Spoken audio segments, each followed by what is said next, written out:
ഗോകുലം ഗോപാലനല്ല, ഗോകുലം ഗോപാലൻ്റെ വല്യേട്ടം വന്നാലും പോടാ പുല്ലേ എന്ന് പറയാനുള്ള നല്ല ചങ്കൂറ്റം എനിക്കുണ്ട്. ഞാനത് ആർജിച്ചെടുത്തിട്ടുണ്ട്. 5 ലക്ഷം രൂപയും 10 ലക്ഷം രൂപയും കഷ്ടപ്പെട്ട് കുറിവെച്ചുണ്ടാക്കിയ പാവങ്ങൾ, അവരുടെ ഭൂമി, ആ ഭൂമി എത്രയോ ലക്ഷക്കണക്കിന് കോടിക്കണക്കിന് രൂപയുടെ ഭൂമി വാരിക്കൂട്ടിയിട്ടുള്ള മനുഷ്യനാണ് ഇവിടുത്തെ ഗോകുലം ഗോപാലൻ. ഈ ഗോകുലം ഗോപാലൻ കളി തുടങ്ങിയിട്ട് കുറേ ദിവസമായി. മനുഷ്യത്വമില്ലാത്ത ഒരു മനുഷ്യനാണ് ഈ ഗോകുലം ഗോപാലൻ. ആ ഗോകുലം ഗോപാലനെതിരായിട്ട് ഒരു പ്രവർത്തനവും ശോഭാ സുരേന്ദ്രൻ നടത്തിയിട്ട് കാര്യമില്ല എന്നാണ്. ഞാൻ റെഡിയായിരുന്നു. ഞാൻ അതിൻ്റെ പേരിൽ അദ്ദേഹത്തെ വിളിച്ചു. ഞാൻ അദ്ദേഹത്തോട് പറഞ്ഞു, കേരളത്തിൽ നിലനിൽക്കുന്ന പലിശ ഗവൺമെൻറ് തീരുമാനിച്ച പലിശയല്ലാതെ കൊള്ളപ്പലിശ വാങ്ങാനാണ് തീരുമാനമെങ്കിൽ ഏത് വലിയ കസേരയിലാണ് താങ്കൾ ഇരിക്കുന്നതെന്നും നമ്മൾ നോക്കില്ല. ഒരു സ്ത്രീയെ വ്യക്തിഹത്യ നടത്തുന്ന സമയത്ത് എൻ്റെ മാധ്യമ സുഹൃത്തുക്കൾക്ക് പോലും ഇത് അമ്മയാണെന്നോ പെങ്ങളാണെന്നോ ഉള്ള ഒരു തോന്നൽ ഉണ്ടായില്ല എന്നുള്ളത് വളരെ വേദനയോടുകൂടിയിട്ടാണ് ഞാൻ നോക്കിക്കാണുന്നത്. അതവിടെ നിൽക്കട്ടെ. മറ്റൊന്ന്, എന്നെ അറിയാത്ത കണ്ണൂർക്കാരനായിട്ടുള്ള ബഹുമാനപ്പെട്ട ജയരാജൻ്റെ മകന് എന്തിനാണ് ശോഭാ സുരേന്ദ്രൻ്റെ വാട്സപ്പിലേക്ക് മെസ്സേജ് അയക്കുന്നത്? ഈ ജയരാജൻ്റെ മകനെ ഞാൻ കാണുന്നത് 18-ാം തീയതി ജനുവരി മാസം 2023 അത് എറണാകുളത്തെ റിനൻസൻസ് ഹോട്ടലിൽ വെച്ചാണ്.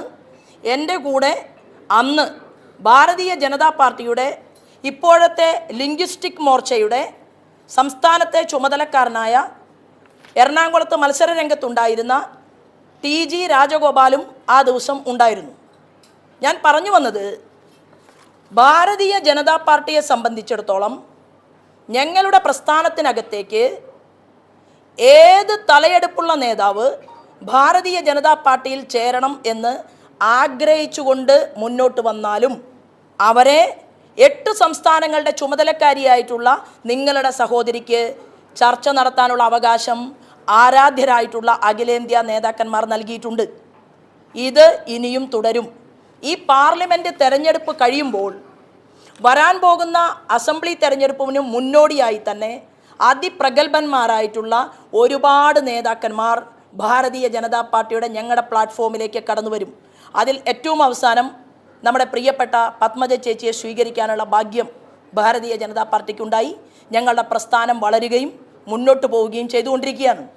ഇവിടെ എനിക്ക് പറയാനുള്ളത്, IBയുടെ റിപ്പോർട്ട് ആലപ്പുഴ പാർലമെൻറ്റ് മണ്ഡലത്തെ സംബന്ധിച്ച് ശോഭാ സുരേന്ദ്രനും KC വേണുഗോപാലും തമ്മിൽ മത്സരം നടക്കുന്നു.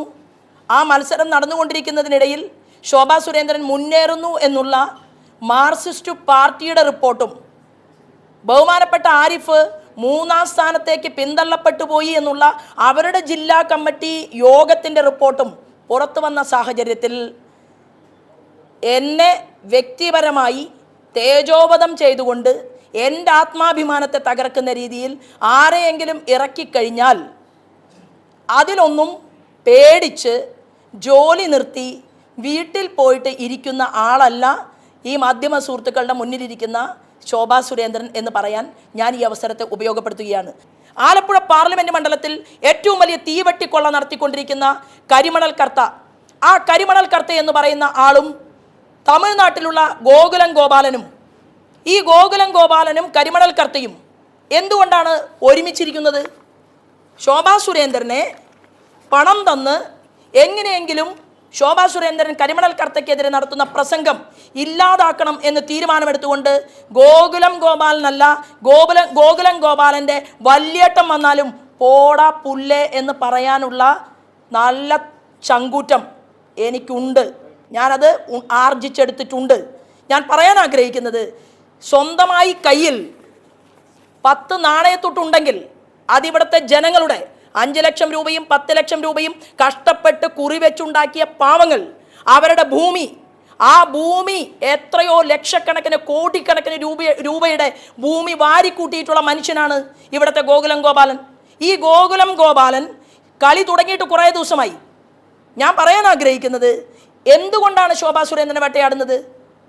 38 കോടി രൂപ വരുന്ന തൃശ്ശൂർ ജില്ലയിലെ ജനങ്ങളുടെ ഭൂമി കുറിക്കമ്പനി നടത്തി അവൻ്റെ മുഴുവൻ ഭൂമിയും സ്വന്തമാക്കിയെടുത്ത് അവരെ പാപ്പരാക്കി ഇന്ന് ദുബായിൽ നിന്ന് വരെ കേരളത്തിലേക്ക് തിരിച്ചു വരാൻ സാധിക്കാത്ത സാഹചര്യത്തിൽ ആ പണം മുഴുവൻ വാരിക്കൂട്ടിയ ഒരു മനുഷ്യൻ, ആ മനുഷ്യനെതിരായിട്ട് ഞാൻ കേരളത്തിൽ തൃശ്ശൂരിൽ 2 സമരങ്ങൾ ഞാൻ നടത്തുമെന്ന് പറഞ്ഞു. നടത്തിയില്ല, നടത്തേണ്ടി വന്നില്ല. ആ 2 സമരങ്ങൾ ഞാൻ നടത്തണമെന്ന് പറഞ്ഞപ്പോൾ ആ പാവപ്പെട്ട ഭൂമി നഷ്ടപ്പെട്ടവർ പോലും പറഞ്ഞത് മനുഷ്യത്വമില്ലാത്ത ഒരു മനുഷ്യനാണ് ഈ ഗോകുലം ഗോപാലൻ. ആ ഗോകുലം ഗോപാലിനെതിരായിട്ട് ഒരു പ്രവർത്തനവും ശോഭാ സുരേന്ദ്രൻ നടത്തിയിട്ട് കാര്യമില്ല എന്നാണ്. ഞാൻ റെഡിയായിരുന്നു. ഞാൻ അതിൻ്റെ പേരിൽ അദ്ദേഹത്തെ വിളിച്ചു. ഞാൻ അദ്ദേഹത്തോട് പറഞ്ഞു, കേരളത്തിൽ നിലനിൽക്കുന്ന പലിശ ഗവൺമെൻറ് തീരുമാനിച്ച പലിശയല്ലാതെ കൊള്ളപ്പലിശ വാങ്ങാനാണ് തീരുമാനമെങ്കിൽ ഏത് വലിയ കസേരയിലാണ് താങ്കൾ ഇരിക്കുന്നതെന്നും നമ്മൾ നോക്കില്ല എന്ന് പറഞ്ഞ ഒരു കാര്യം തൃശ്ശൂരിൽ നടന്നത്. അത് കഴിഞ്ഞപ്പോൾ അതേ ഗോകുലം ഗോപാലൻ പറയുകയാണ്, ശോഭയെ എനിക്ക് വളരെ സ്നേഹമാണ്, ശോഭയോട് എനിക്ക് വളരെ താല്പര്യമാണ്. അങ്ങനെ താല്പര്യമാണെങ്കിൽ പിന്നെന്തിനാണ് ഇല്ലാത്ത ഒരു വ്യാജ വാർത്ത എനിക്കെതിരെ കരിമണൽ കർത്തയുടെ വിഷയത്തിൽ ശോഭാ സുരേന്ദ്രൻ പിന്മാറില്ല എന്ന് തീരുമാനമെടുത്തപ്പോൾ എനിക്കെതിരെ എന്തിനാണ് ഒരു വ്യാജ വാർത്ത സൃഷ്ടിക്കാൻ ശ്രമിച്ചത്? ആ വ്യാജ വാർത്ത സൃഷ്ടിച്ചു കഴിഞ്ഞപ്പോൾ ഗോകുലം ഗോപാലിനെ ഞാൻ ഫോണിൽ വിളിച്ചു. ഞാൻ ഗോകുലം ഗോപാലിനോട് പറഞ്ഞു, ഇതില്ലാത്ത വാർത്തയാണ്. ഈ ജില്ലാ കമ്മിറ്റിക്കെതിരെ ശോഭാ സുരേന്ദ്രൻ അഖിലേന്ത്യാ നേതൃത്വത്തിന് പരാതി കൊടുത്തിട്ടില്ല എന്നുള്ള വാർത്ത മനസ്സിലാക്കിക്കൊണ്ട് ശോഭാ സുരേന്ദ്രൻ്റെ സ്നേഹമാണെങ്കിൽ ആ വാർത്ത എടുത്തു കളയണ്ടേ? ആ വാർത്ത എടുത്തു കളഞ്ഞുകൊണ്ട് ഇത് തെറ്റിപ്പോയി എന്ന് രഹസ്യമായിട്ടെങ്കിലും പറയണ്ടേ? പറഞ്ഞില്ലല്ലോ. അത് കഴിഞ്ഞ് ആ വാർത്ത രാത്രി വരെ ഓടിപ്പിക്കുന്ന ഒരു സാഹചര്യമാണ് കേരളത്തിൽ എനിക്ക് കാണാൻ സാധിച്ചത്. അപ്പോൾ ഒരു ഭാഗത്ത് കരിമണൽ കർത്തയ്ക്ക് വേദനിച്ചാൽ ഗോകുലം ഗോപാലിന് വേദനിക്കും, വേറെ ചിലർക്ക് വേദനിച്ചാൽ ഗോകുലം ഗോപാലിന് വേദനിക്കും. KC വേണുഗോപാലിനും കരിമണൽ കർത്തയ്ക്കും രാജസ്ഥാനിലെ ശിശ്രാ മോലയ്ക്കും കേരളത്തിലെ സെക്രട്ടേറിയറ്റുകൾക്കകത്തുനിന്ന് ഫയലുകൾ മുക്കിക്കൊടുക്കുന്ന IAS ഓഫീസർ ടിക്കാറാം മീണയ്ക്കും വേദനിച്ചാൽ ഇവർക്കെല്ലാവർക്കും വേദനിക്കും. പിണറായി വിജയൻ്റെ മകളുടെ എക്സാലോജിക്കുമായി ബന്ധപ്പെട്ടിട്ടുള്ള കാര്യങ്ങൾ ദേശീയ ഏജൻസിയെ കൊണ്ട് അന്വേഷണത്തിൻ്റെ ഘട്ടത്തിലെത്തിച്ച അതിൽ പങ്കാളിത്തം വഹിച്ച ഒരാളാണ് ശോഭാ സുരേന്ദ്രൻ. പിണറായി വിജയൻ്റെ മകൻ്റെ അമ്മായി അച്ഛൻ പ്രകാശ് ബാബുവിൻ്റെ ക്യാമറ വെച്ച കേസ് അത് ദേശീയ ഏജൻസി മുൻപാകെ എത്തിച്ച ഒരാളാണ് ശോഭാ സുരേന്ദ്രൻ. ആ ക്യാമറ കേസിൽ 2 പേർ ഞങ്ങൾ ടെൻഡർ എടുക്കാൻ തയ്യാറാണ് എന്ന് പറഞ്ഞ ജെയിംസ് പാലമറ്റത്തിനെയും അൽഹിന്ദ് കമ്പനിയെയും നേരിൽ പോയി കണ്ട് രേഖകൾ കൈപ്പറ്റിയിട്ടുള്ള ഒരാളാണ് ശോഭാ സുരേന്ദ്രൻ. എന്നാൽ അവർ പറയുന്നത് എന്താണ്? അവർക്ക് ഭീഷണിയുണ്ട്, അവരെ ജീവിക്കാൻ അനുവദിക്കില്ല. ഇപ്പോൾ തന്നെ മാർക്സിസ്റ്റ് പാർട്ടിയുടെ പ്രഗത്ഭനായിട്ടുള്ള നേതാവ് EP ജയരാജൻ ഭാരതീയ ജനതാ പാർട്ടിയിലേക്ക് ചേരാൻ തീരുമാനിച്ച് 90% കഴിഞ്ഞപ്പോൾ എന്തേ ഭയപ്പെട്ട് പിന്മാറിയത്? ജയരാജൻ അറിയാം, ഭീഷണി വന്നത് ചില്ലറ ഭീഷണി ആയിരിക്കില്ല. സ്വന്തം പ്രസ്ഥാനത്തിനകത്ത് പ്രവർത്തിക്കുന്നവർക്ക് പോലും കൊട്ടേഷൻ കൊടുക്കാൻ മടിക്കാത്ത കേരളത്തിൻ്റെ മുഖ്യമന്ത്രി പിണറായി വിജയനെ, ആ സംഘടനയെ ഭയപ്പെട്ടതുകൊണ്ടാണ് ജയരാജൻ ഒളിച്ചോട്ടം നടത്തിയിട്ടുള്ളത്. അപ്പം ഞാൻ പറയാൻ ആഗ്രഹിക്കുന്നത്, ഈ വിഷയവുമായി ബന്ധപ്പെട്ടുകൊണ്ട് എൻ്റെ ലക്ഷ്യം എന്ന് പറയുന്നത് ആലപ്പുഴ പാർലമെൻറ്റ് മണ്ഡലത്തിലെ ജനങ്ങൾക്കിടയിലേക്ക് ഇന്നും നാളെയുമൊക്കെ ആയിട്ട് എനിക്ക് മുഴുവൻ ആളുകളിലേക്കും ഇറങ്ങേണ്ടതുണ്ട്. ആ പ്രവർത്തനവുമായിട്ട് ഞാൻ മുന്നോട്ട് പോവും.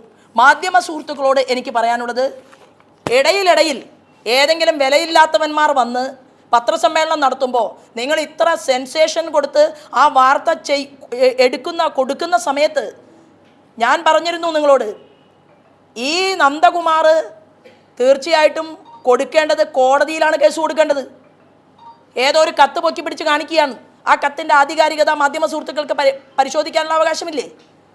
ആ കത്തിൻ്റെ ആധികാരികത പരിശോധിക്കാതെ ഇത്തരമൊരു വാർത്ത അത് ജനങ്ങളിലേക്ക് നിങ്ങൾ എത്തിക്കാൻ വേണ്ടിയിട്ട് പരിശ്രമിക്കുമ്പോൾ ഞാൻ ചെയ്ത തെറ്റെന്താണ്? കേരളത്തിൽ ഞാൻ ചെയ്ത തെറ്റെന്ന് പറയുന്നത് മാത്യു കുഴൽനാടനെ പോലെ എക്സാലോജിക് കമ്പനിയുമായി ബന്ധപ്പെട്ട വിവാദം അത് കത്തിപ്പടർത്തുക, ഞാൻ കരിമണൽ കർത്തയ്ക്കെതിരാണ് എന്ന് പറയുക, കരിമണൽ കർത്തയുമായിട്ട് കൂട്ടുള്ള KC വേണുഗോപാലിന് വേണ്ടി കോടതിയിലേക്ക് കോട്ടിട്ട് വരാൻ ശ്രമിക്കുക. ഇതെല്ലാം ചെയ്യുന്നവർക്ക് ഇവിടെ നല്ല രീതിയിൽ കേരളത്തിൽ ജീവിക്കാം. സമൂഹത്തിന് വേണ്ടി പ്രവർത്തിക്കുന്ന ഇവിടുത്തെ വലിയ മുതലാളിമാരാണ് എന്നറിഞ്ഞിട്ടും വേണ്ടി വന്നാൽ കൊല ചെയ്യപ്പെടാൻ വരെ സാധ്യതയുണ്ട് എന്ന് മനസ്സിലാക്കിയാലും ഇതിനെ അവഗണിച്ചുകൊണ്ട് കേരളത്തിൻ്റെ പൊതുസമൂഹത്തിന് വേണ്ടി നിൽക്കുന്ന ഒരു സ്ത്രീക്കെതിരെ 1 കൊല്ലം മുമ്പ് നടന്ന, അയാൾ തന്നെ പറയുകയാണ്, ഞാൻ ഭൂമി വിൽപ്പനയുമായി ബന്ധപ്പെട്ടുകൊണ്ടാണ് ശോഭാ സുരേന്ദ്രനെ കണ്ടത് എന്ന് പറയുന്ന വ്യക്തി പറയുന്ന മറ്റു കാര്യങ്ങൾ യാതൊരു മടിയുമില്ലാതെ കൊടുത്ത് നിങ്ങൾ വാർത്തയാക്കുമ്പോൾ എനിക്ക് നിങ്ങളോട് അപേക്ഷിക്കാനുള്ളത്, നിങ്ങളുടെ വീടുകൾക്കകത്തും അമ്മമാരുണ്ട്, നിങ്ങളുടെ വീടുകൾക്കകത്തും സഹോദരിമാരുണ്ട്. അത് നിങ്ങൾ മനസ്സിലാക്കിയാൽ അത് നന്നായിരിക്കും എന്നുകൂടി എനിക്ക് പറയാനുണ്ട്. പക്ഷേ ഗതികേടെന്ന് പറയട്ടെ, മാധ്യമങ്ങളിൽ ജോലി ചെയ്യുന്ന സുഹൃത്തുക്കളെ സംബന്ധിച്ച് ഇന്നൊരു ചാനലിൽ, വേറൊരു ദിവസം അടുത്ത ചാനലിൽ, കാരണം ജോലിയാണല്ലോ. അപ്പോൾ ആ ജോലിയുമായി ബന്ധപ്പെട്ടുകൊണ്ടുള്ള ഒരാളെയും വേദനിപ്പിക്കണം എന്ന് എനിക്ക് താല്പര്യമില്ല. പക്ഷെ ഒരു കാര്യം ഞാൻ പറയാം, ഞാൻ ആദ്യം വന്നിറങ്ങിയ ദിവസം പറഞ്ഞിരുന്നു, KC വേണുഗോപാലിൻ്റെയും കരിമണൽ കർത്തയുടെയും ഗോകുലം ഗോപാലൻ്റെ പേര് ഞാൻ പറഞ്ഞിരുന്നില്ല. അത് ഞാൻ നിങ്ങളോട് പറഞ്ഞു, പേര് പറയാതെ തന്നെയാണ് ഞാൻ പരാമർശിച്ചത്. കാരണം എനിക്ക് അങ്ങേയറ്റം മാധ്യമങ്ങളോട് ബഹുമാനം കൂടിയുള്ള ഒരു പൊതുപ്രവർത്തകയാണ്.